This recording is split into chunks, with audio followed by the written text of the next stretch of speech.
ಈಗ ನಾವು ಫಸ್ಟ್ ಬೆಟ್ಟನ ಹತ್ತಕ್ಕೆ ಸ್ಟಾರ್ಟ್ ಮಾಡಿದ್ದೀವಿ. ಅಷ್ಟು ಫುಲ್ಲು ಚಾಲೆಂಜಿಂಗು. ಬಟ್ ಚಾಲೆಂಜಿಂಗ್ ಅಂದರೆ ನಮ್ಗೆ ಅಷ್ಟೇನು ಗೊತ್ತಾಗಿಲ್ಲ.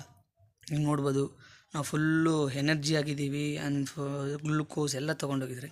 ಬಟ್ ನಾವು ಒಂದಿನ ಹೋಗೋಕ್ಕಿಂತ ಮುಂಚೆನೇ ಪ್ಲ್ಯಾನ್ ಏನು ಮಾಡಿದೆ ಅಂದರೆ, ನಾವು ಇದನ್ನ ನೈಟ್ ಟೈಮಲ್ಲಿ ಹತ್ತಬೇಕು. ಬಟ್ ನೈಟಲ್ಲಿ ತುಂಬ ಚಾಲೆಂಜಿಂಗ್ ಇರುತ್ತೆ.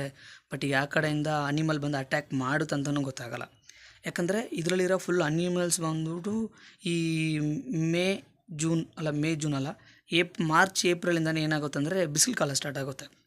ನಿಮ್ಗೆ ಗೊತ್ತು, ಆ ಬಿಸಿಲು ಕಾಲ ಸ್ಟಾರ್ಟ್ ಆಗೋಕ್ಕಿಂತ ಮುಂಚೆನೇ ಏನಾಗುತ್ತೆ ಅಂದರೆ ಮೇಲ್ಗಡೆ ಇರೋ ಪ್ರಾಣಿಗಳು ಎಲ್ಲ ಬಂದು ಕೆಳಗಡೆಗೆ ನದಿ ಇರುತ್ತಲ್ವ, ಅಲ್ಲೊಂದು ಚಿಕ್ಕ ಚಿಕ್ಕ ಕೊಳೆಗಳೆಲ್ಲ ಇರುತ್ತೆ.